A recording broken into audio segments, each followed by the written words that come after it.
আসসালামু আলাইকুম। দুবাইয়ে হাই প্রফেশন ভিসা মানে হলো আপনি দুবাইয়ের অবস্থিত একটি কোম্পানিতে ভালো মানের জব নিয়ে এসেছেন। যেমন ইঞ্জিনিয়ার, ডাক্তার, অ্যাকাউন্টিং ইত্যাদি। বুঝতেই পারছেন এসব জব পেতে হলে কতটুকু শিক্ষাগত যোগ্যতা লাগবে। মিনিমাম অনার্স, মাস্টার্স কমপ্লিট হতে হবে। এসব জব এবং শিক্ষাগত যোগ্যতা না থাকলে আপনি হাই প্রফেশন ভিসায় আসতে পারবেন না। বা একটু দাঁড়ান, আপনি যদি আমার চ্যানেলে নতুন হয়ে থাকেন তাহলে চ্যানেলটা সাবস্ক্রাইব করবেন যে কোনো দেশের ভিসা সম্পর্কে তথ্য জানতে। এবার বিস্তারিত। হাই প্রফেশন ভিসা যেসব সুবিধাগুলো পাবেন তা হলো উচ্চ বেতন ও সুযোগ সুবিধা। হাই প্রফেশনালদের জন্য বেতন সাধারণত ৮,০০০ দিরহাম থেকে শুরু করে অনেক বেশি পর্যন্ত হতে পারে। পারিবারিক স্পন্সরশিপ সুবিধা।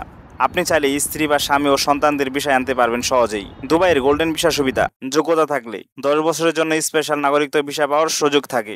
অসুবিধাগুলো হলো ভিসা প্রসেস জটিল ও ব্যয়বহুল হতে পারে। হাই প্রফেশনাল ভিসা প্রতিক্রিয়া তুলনামূলক জটিল এবং প্রফেশনাল যাচাই নথিপত্র, প্রফেশনাল লাইসেন্স থাকতে পারে। প্রেশার ও টার্গেটের কাজ। অধিকাংশ হাই প্রফেশন কাজে টার্গেট, রিপোর্টিং এবং প্রেশার থাকে বেশি।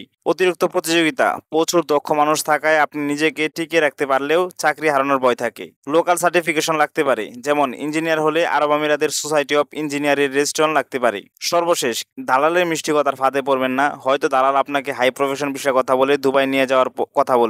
এসব কথা শুনেই কখনো টাকা জমা দিবেন না, তাহলে আম ছাড়া দুটোই যাবে। এই মুহূর্তে দুবাই হাই প্রফেশন ভিসা ছাড়া সকল ভিসা বন্ধ রয়েছে। আজকের ভিডিওটা এই পর্যন্তই। ভালো থাকবেন। আল্লাহ হাফেজ।